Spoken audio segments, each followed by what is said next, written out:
Hey, put him up, buddy. Put him up. You can't stop me. You can't even stand up. What about me? I came in like a wrecking ball.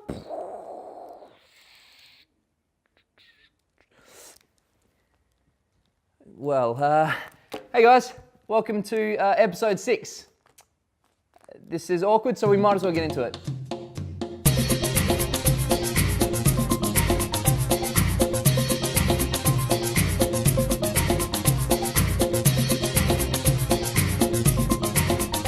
Next interview is a maniacal bunch of cosplayers getting ready for Supernova. I think we had 9 in total, all different walks of life, all different characters. It got overwhelming at points to, I don't know where to look, but hey, you'll see it. Let's have a squeeze. Alrighty, hey guys. We're here today with a bunch of cosplayers, ragtag, bunch of misfits. Getting ready for Supernova this year, which is coming up later this month. So I guess welcome guys. Don't be so excited about it. I guess Leon, you're right here. I'll get on to you. Have this. Right, thank you. All right, Leon, cosplaying as Logan. Yeah, mate. Obviously. What do you bring to cosplay? I chatted to you before. You said you're more into the character building side than the actual costume building. Yeah, I still love the costume building, but yeah, the character side of things is probably what I indulge in the most, and I love the most is doing the research for the character and trying to represent him the best way I can.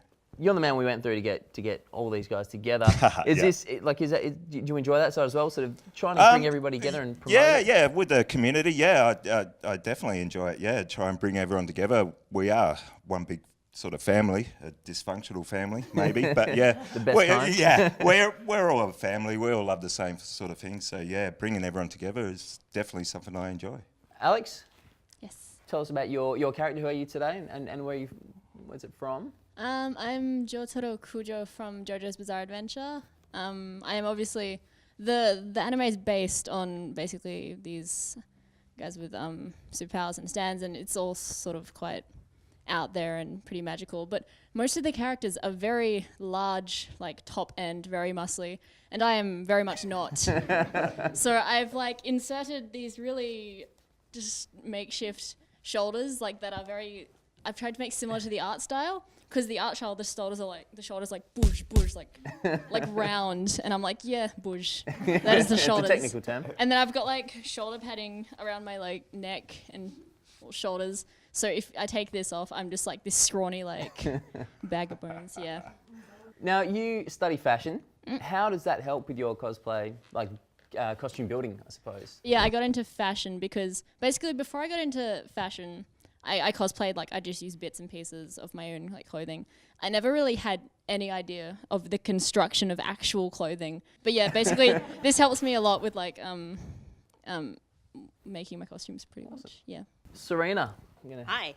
Tell us a bit about your cosplaying. How long you've been cosplaying for? I've been cosplaying about 5 years. My first costume was an armor build. I didn't know what I was doing. And it was just panic, but it was fun, and then I've been hooked ever since. And I had heard about cosplay through various magazines, mentioning conventions and showing photos of cosplay, and I'm like, that's kind of cool. I did dress up when I was younger. I loved arts and crafts, so this is just it can be a little bit more complicated arts and crafts, so it gets my mind buzzing because I get to try to deconstruct things and analyze things and figure out how they work, and I love it. Jason, your cosplay, you do a lot on YouTube, so tell us a bit about that. YouTube. I do generally comedy on YouTube of various sorts. Usually it involves drawing or cartooning or sometimes cosplay as well.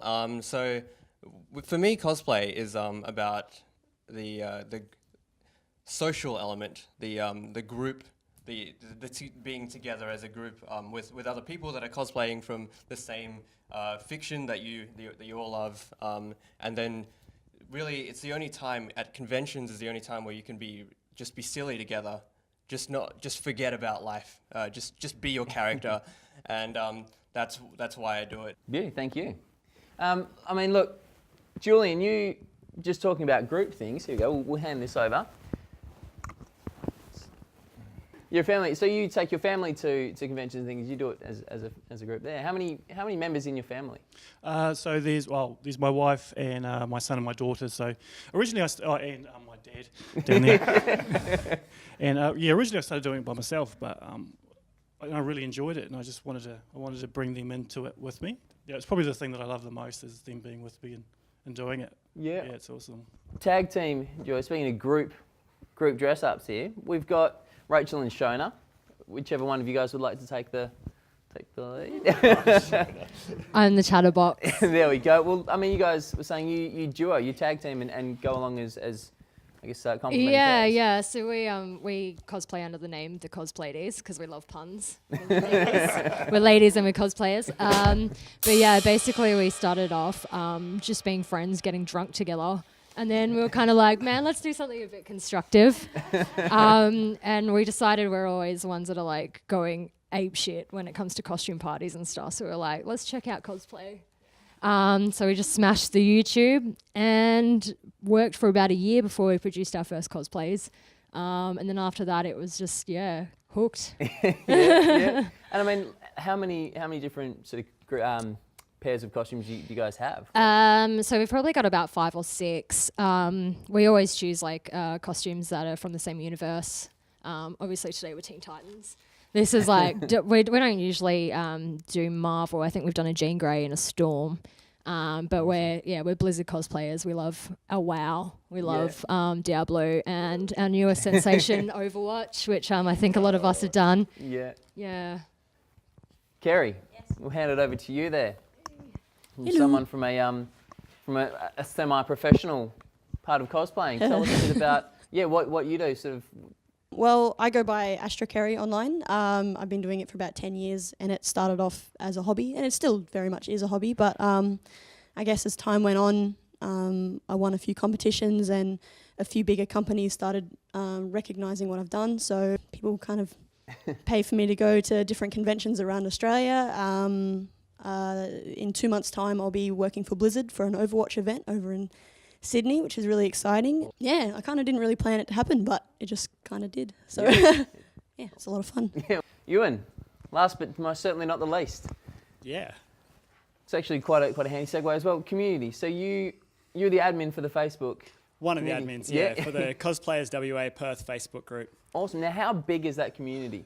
We have over 3,000 members. It's about 3,100 members. Oh, geez. And we're getting about 30 to 40 people joining every week as well, so it's continually growing. And sorry, was that just Perth or is that... It's all of Western Australia. Wow. We have a few people from other places, but we actually go through and make sure that everyone joining is from Western Australia to try and keep it to a local community. And now the people that are applying, they're from all, like, sort of, how far north? All over Australia. There is a huge cosplay community up in Geraldton as well. And it's only been over the last couple of years that we've had, like large chunks of them coming down for conventions like Supernova. And a lot of them haven't realised that they've even had so many people in Geraldton that are cosplaying. They just thought they were the only ones until they came down here, joined our community and realised there were so many other people from where they live, so many hours away. Now, quickly to news for this week. June 20th at the Blue Room Theatre is the Tamagotchi Reset and Other Doomsdays, which is basically a guide to the end of the world. Crown Theatre is showing The Illusionists direct from Broadway from June 21st, which is quite a large production worldwide. And at the Luna Cinema, they're showing the film Hotel Coolgardie, which is a documentary on a couple of European backpackers working at a pub in the outback and copying like kind of malarkey from out there. So it should be a good watch. We're off to the State Theatre Centre, catching up with Jay Fowler, the director of Stedford. He's taken a few minutes out of his busy schedule to let us know about the show and his thoughts on directing theatre. Let's go have a squiz. Well, thanks for letting us in here and intruding in the rehearsal space. No, it's good to have you here. Thanks for coming in. Where did you first get into theatre? When did I first get into theatre? I was a drama kid at high school. Yep. I was a pretty imaginative kid, and I guess theatre was a good place to exercise that. And out of high school, like I'm not even kidding, when, you know, in year 12 you have to like write down what you're gonna do at university, I copied someone else's form. I said to my friend, like, what are you gonna do after high school? And he said, oh, I'm going to this course at WAPA, he's gonna audition for it. I was like, oh, okay, what do they do? And he talked about it, and I literally copied the code down off his sheet and then went to an audition and ended up at WAPA. This play, The Eisteddfod by Lally Katz, I read 6 years ago, I think, for the first time, and in fact had a huge affinity with it and felt, I remember thinking, I wish I wrote that. It's a beautiful little two-hander about a brother and sister in an isolated environment, and they are living in their imaginations. It's a play about the imagination and a play about how sometimes our imaginations project beautiful, wonderful futures for us, and sometimes our imaginations sour and predict terrible things happening to us and can, you know, be the host for paranoia. And from any perspective, what do you find the most challenging thing about directing? Directing for me is purely about understanding those people that you're putting on stage and working together to understand the play that you're doing, and remembering at all times that you're an artist but you're also an entertainer, so trying to create something that is enjoyable for the audience the whole time. And that can only happen through a good rehearsal room. I really believe the rehearsal room has to be a fun place, whether you're doing a tragedy or a comedy. It has to be a place where the actors want to turn up every day. It has to be a place where they can be fully relaxed and really be at their best, because creativity only comes out when you're feeling good. I think if you get a stressed actor or an actor who's locking down, you're done. You will not ever get a stressed actor into that position you need them to be to make a play work. Yeah. So the show is running from the 22nd of June to the 9th of July here at the State Centre. That's right, downstairs in Studio Underground. Beautiful. Where can we go to get some information on tickets and things? You can go to the Black Swan website, which is bsstc.com.au. Beauty. Well, there you go. Listen to the man. We'll have a link in the description box below as well. Thank you, Jeff. Hey, thanks for having me. Cheers. Absolutely. Cheers.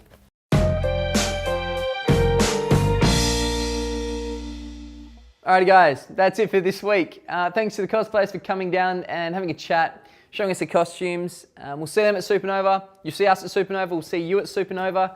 The links to any information for anything mentioned today will be in the description box below. So, yeah, we'll see you next week. Cheers.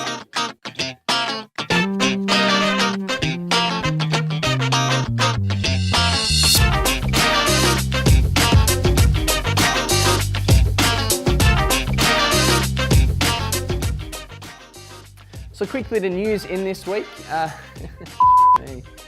Quickly to news, we have Tamagotchi Reset Another Doomsdays is showing at the Blue Room Theatre from the 20th of June. That's basically goes along the guides of a pre-apocalyptic God, info. Jesus Christ. Pre-apocalyptic guide to the end of the world. I'm just going to say guide to the end of the world. Apocalyptic. So I just say under pressure.